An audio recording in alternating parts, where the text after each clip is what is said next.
Welcome, welcome viewers. You are watching Tube Science Learning Academy. Tube Science Learning Academy official YouTube চ্যানেলে তোমাদের প্রত্যেককে স্বাগত জানাই।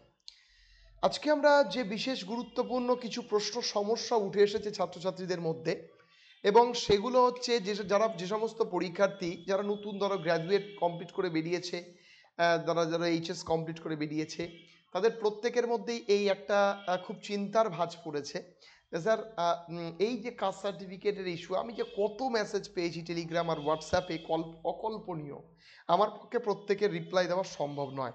তো যেহেতু দুটো চ্যানেল মিলে প্রায় 35-36 এর মতো সাবস্ক্রাইবার, ফলে আমার এই জায়গায় দাঁড়িয়ে এর থেকে বেশি আমি কি বলতে পারি। ঠিক আছে, তো আমি ভেবেছি এমন একটা ভিডিও করি যে ভিডিওটির মারফত সমস্ত রকমের তথ্য তোমাদের সামনে সঠিকভাবে তুলে ধরা যাবে। সেই জন্যই এই ভিডিওটি। তো চলো আমি এই ভিডিওটির মারফত সমস্ত রকমের কনসেপশনস যা তোমাদের রয়েছে প্রত্যেকটা ক্লিয়ার করার চেষ্টা করব। তো চলো আমি একটা কথা বলি, 2015-এ অ্যাজ এ অ্যাসপিরেন্ট আমি পরীক্ষাটা দিয়েছিলাম, এবং প্রিলি মেন আমি পরীক্ষাটা দিয়ে যেটুকু বুঝেছিলাম, আমার কোনো রকম এরকম সার্টিফিকেটের ইস্যু ছিল না, বা সেই সময় সার্টিফিকেটের কোনো ইস্যু ছিলই না। আমি যেহেতু জেনারেল ক্যান্ডিডেট আমি বলতে পারবো না, কিন্তু আমি সেই সময় কোনো রকম এই সার্টিফিকেটের সমস্যা দেখিনি। ঠিক আছে, আমি নিজেও খোঁজ নিলাম, 2015-এ এই সমস্যা ছিল না, 2019-এও এই সমস্যা ছিল না, বাট 2024-এ এই সমস্যাটা একটা অ্যারাইজ করেছে।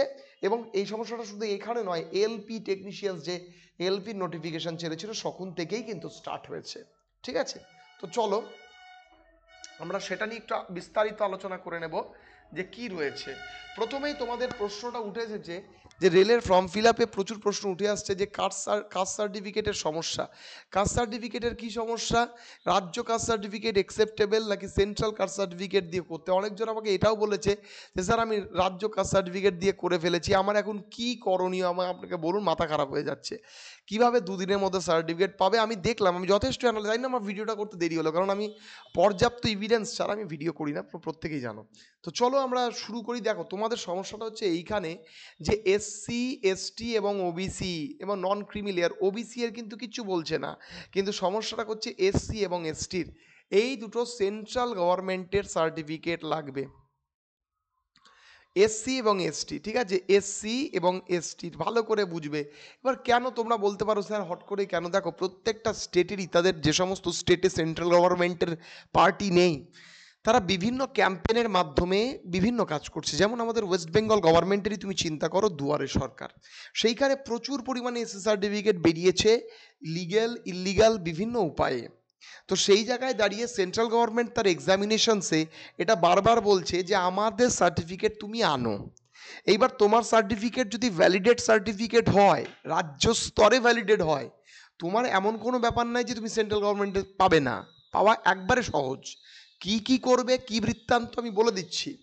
ঠিক আছে, প্রথমে আমি বলি এখানে কিন্তু হবে না, যারা যারা তোমরা স্টেটের সার্টিফিকেট দিয়ে ফর্ম ফিল আপ করেছো, স্টেট গভর্নমেন্টের সার্টিফিকেট দিয়ে ফর্ম ফিল আপ করেছো, তারা কিন্তু একবারে ভুল কাজ করে ফেলেছো। এবার এবার যে অনেক ইউটিউব চ্যানেল তোমাকে বলছে না যে এখন করে দাও, আর তুমি বাংলা তো তুমি ইংলিশটা লেখাটা পড়ে বোঝো। অ্যাজ এ গ্র্যাজুয়েট তুমি যদি একটা সেন্টেন্স না স্ট্রাকচার না বুঝতে পারো, তাহলে কেমন করে হবে? তোমাকে জানতে হবে যে এখানে বলেছে যে স্টেট গভর্নমেন্ট সার্টিফিকেট তারা নেবে না, সেন্ট্রাল গভর্নমেন্ট রিকগনাইজেশন লাগবে। সেই জায়গায় স্টেট গভর্নমেন্ট যদি করো, তাহলে তোমার পরীক্ষাটা দেওয়াই হবে। এবার আমি একটা কথা বলি, এই কথা ভেবে আর কেউ পরীক্ষা দেবে না এমন করো না। হতেই পারে যে তোমাদের যেহেতু ডকুমেন্ট ভেরিফিকেশানসে তোমাদের এই জিনিসটা দেখবে, তার আগে তোমাদেরকে আবার একটা সুযোগ দিতে পারে। তার কারণ ওয়েস্ট বেঙ্গল তথা অন্যান্য বেঙ্গলে ও অন্যান্য স্টেটে যে এসসি সার্টিফিকেটটা, তাকে তো পরিত্যক্ত ঘোষণা করার কারো ক্ষমতা নেই। একটা ক্যান্ডিডেট যদি ওয়েস্ট বেঙ্গলের সার্টিফিকেট সম্পূর্ণ নিয়ে যে এটার পুরো কেস করে দেয়, তাহলে কিন্তু একটা বিশাল বড় ঘটনা ঘটে যাবে। ঠিক আছে, তো ফলে এটা হয়তো বা তোমরা ডকুমেন্ট ভেরিফিকেশন সময় একটা সময় পাবে, বা সেই সময় তোমরা দেখাতে পারবে সেন্ট্রাল গভর্নমেন্টের রিকগনাইজেশনস। বাট এখানে মানে 14 নম্বর আর্টিকেলে না কোথায় 7.14 আমি দেখলাম, সেখানে দেওয়া রয়েছে যে যখন তুমি ফর্মটা ফিল আপ করছো, সেই ফর্ম ফিল আপের আগেই যাতে তুমি সেন্ট্রাল গভর্নমেন্টের রিকগনাইজ সার্টিফিকেটটা তোমার হাতে থাকে। তো সেই জায়গায় দাঁড়িয়ে পরবর্তীতে এখন দেবে না সম্পূর্ণ ডিপেন্ড করে যাচ্ছে কি কন্ডিশন দাঁড়িয়ে রয়েছে। ঠিক আছে, তো এটা কিন্তু তোমাদের মাথায় রাখতে হবে। এবার তোমরা কি কি করবে আমি বলে দিচ্ছি। দেখো এই কথাটা বলতে কোনো ক্ষতি নেই যে তোমরা তোমাদের সামনে তোমাদের যে এসডিও অফিস রয়েছে, প্রত্যেকের জেলায় এসডিও অফিসটাই তোমরা খুব ভালো করে জানো যে এসডি অফিসটাকে তোমরা ভালো করে চেনো। এসডি অফিসে তোমরা তোমাদের দেখবে একটা অ্যানেক্সচার 2 বা অ্যানেক্সচার 3 দিয়ে একটা ইন্ডিয়ান রেল মানে তোমার যে সেন্ট্রাল কাস্ট সার্টিফিকেটের একটা ফরম্যাট দিয়েছে। এই ফরম্যাটটা ফর্ম ফিল আপ করে এই ফরম্যাটটা তোমরা একবারে এসডি অফিসে নিয়ে যাও এবং তার সঙ্গে তোমরা নিয়ে যাবে হচ্ছে আধার, তার সঙ্গে তোমরা নেবে হচ্ছে তোমার হচ্ছে ভোটার কার্ড, ঠিক আছে, তার সঙ্গে নেবে হচ্ছে ফটো, ঠিক আছে, এবং তার সঙ্গে অবশ্যই তুমি আরআরবি এনটিপিসি যে পরীক্ষাটা দিচ্ছ সেই পরীক্ষারও একটা তুমি ফর্ম মানে রেজিস্ট্রেশন করছো সেটারও কিন্তু ডিক্লারেশনস নিয়ে যাবে, তাহলে তাড়াতাড়ি হবে। আর একটা কথা বলে রাখি যে আর এর সঙ্গে তোমার স্টেট লেভেল সার্টিফিকেটটা ডেফিনেটলি নেবে, এগুলো তো নেবেই, তার সঙ্গে তোমরা স্টেট লেভেল যে সার্টিফিকেটটা আছে সেটা ডেফিনেটলি নেবে, যেটা তোমাকে গভর্নমেন্ট অফ ওয়েস্ট বেঙ্গল তোমাকে অ্যাজ এসসি রিকগনাইজ করেছে সেটা নিয়ে যাবে, ঠিক আছে। তার উপর ভিত্তি করেই জাস্ট ভেরিফিকেশনসের জন্যই এটা কিন্তু করা হয়েছে, ঠিক আছে। আর আমি যেটুকু রিপোর্ট পেয়েছি উইদিন 1 ডেজ, একদিনে গেছে, হলিডে ছাড়া যাবে সোমবার থেকে শুক্রবারের মধ্যে, গেলে পরে তোমাদের একদিনের মধ্যেই তোমাদের দিয়ে দিচ্ছে, তোমাদের ওয়েট করাচ্ছে না। এখন ডিপার্টমেন্ট টু ডিপার্টমেন্ট একটু চাপ হচ্ছে, তার কারণ হিউজ অ্যামাউন্ট ক্যান্ডিডেট তারা ফর্ম ফিল আপ করছে, তার ফলে তোমার একদিন থেকে 2 দিন বা 3 দিনও লাগতে পারে। তোমাদের এটা বলতে পারো যে তোমরা সোমবারের দিনে গেলেও তোমাকে হয়তো বলতে পারে বুধবারের দিন আসো, তোমাদের পেয়ে যাবে। তো তুমি কিন্তু পেয়ে যাবে, অক্টোবর মাসের 13 তারিখ অবধি সময় রয়েছে বা 20 তারিখ অবধি সময় রয়েছে। গ্র্যাজুয়েট আন্ডার গ্র্যাজুয়েট লেভেলে তুমি পর্যাপ্ত সময় নিয়ে ফর্ম ফিল আপ করো। আগে ফর্ম ফিল আপ করে যে এমন কিছু উদ্ধার করবে তা তো নয়। তো ফলে তুমি একটু সময় নাও, সময় নিয়ে সেন্ট্রাল গভর্নমেন্টের সার্টিফিকেটটা তুলে এনে তারপর ফর্ম ফিল আপ করো, ঠিক আছে। এমনিতেই ভ্যাকেন্সি কম, সেই জায়গায় দাঁড়িয়ে যদি খুদ দিয়ে ফর্ম ফিল আপ করো তো মহা মুশকিলের ব্যাপার, ঠিক আছে।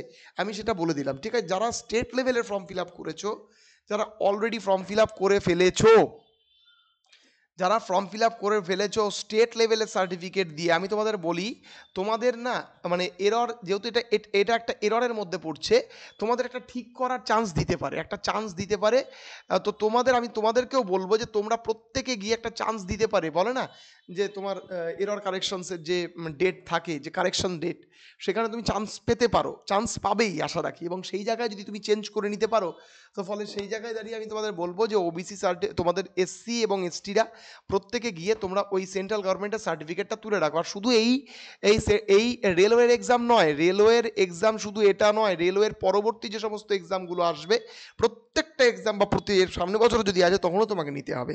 আর প্রত্যেকটা সেন্ট্রাল গভর্নমেন্টের সার্টিফিকেটের ভ্যালিডিটি থাকে কত জানো তো? ভ্যালিডিটি থাকে হচ্ছে 1 ইয়ার। এটা তোমরা জানো কিনা জানো না আমি জানি না। তো ফলে তোমাকে প্রতি বছরই কিন্তু তুলতে হবে, ফলে তোলার অভ্যাসটা করে রাখাই ভালো, ঠিক আছে। তো এই ছিল বৃত্তান্ত।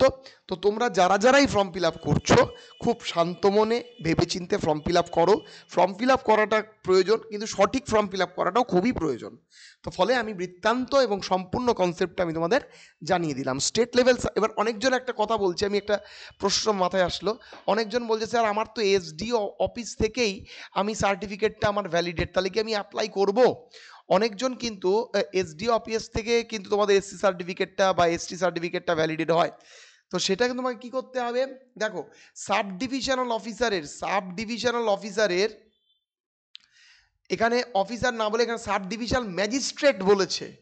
অবশ্যই সাব ডিভিশনাল অফিসারের ম্যাজিস্ট্রেটের তুমি সাব ডিভিশনাল অফিসারের ম্যাজিস্ট্রেটের অফিসে গিয়ে তুমি কিন্তু সেন্ট্রাল গভর্নমেন্টের সার্টিফিকেটটা নিয়ে আসতে পারবে। ওখানে সাব ডিভিশনাল অফিসার বলেনি, সাব ডিভিশনাল ম্যাজিস্ট্রেটের কথা বলা হয়েছে। এখন এই দুটোর মধ্যে পার্থক্য খুবই কিনা আমি তা বলবো না, কিন্তু তুমি যাও তোমাকে একটা সেন্ট্রাল লেভেলের রিকগনাইজেশন এটা দেবে, ডেফিনেটলি দেবে। ফলে ওইখানে তুমি দেখো তোমার সার্টিফিকেটের হেডে কি লেখা আছে, যে গভর্নমেন্ট অফ ওয়েস্ট বেঙ্গল না সেন্ট্রাল গভর্নমেন্ট। তুমি দেখবে প্রত্যেকের এসসি সার্টিফিকেট ভ্যালিডিটি হয় বা রিকগনাইজ করে কিন্তু তার স্টেট। সেই জায়গায় দাঁড়িয়ে তোমাকে জাস্ট সেন্ট্রাল গভর্নমেন্ট সেটা রিকগনাইজ করে দিচ্ছে ফর 1 ইয়ার, সে রিকগনাইজ করছে তুমি একটা এসসি ক্যান্ডিডেট, ওকে। তো ফলে সেই জায়গায় দাঁড়িয়ে তোমাকে কিন্তু হবে না এসডিও দেখে ফর্ম ফিল আপ আবার করে দিও না। আমি এই জন্যই এত কিছু বৃত্তান্ত আলোচনা একটা ভিডিওর মারফত এমনভাবে ভিডিওটি করলাম যাতে আমাকে পরবর্তীতে তোমাদেরকে না বলতে হয়। আশা করছি বুঝতে পেরেছো। দেখা হবে পরবর্তী আবার কোনো ইন্টারেস্টিং টপিক নিয়ে।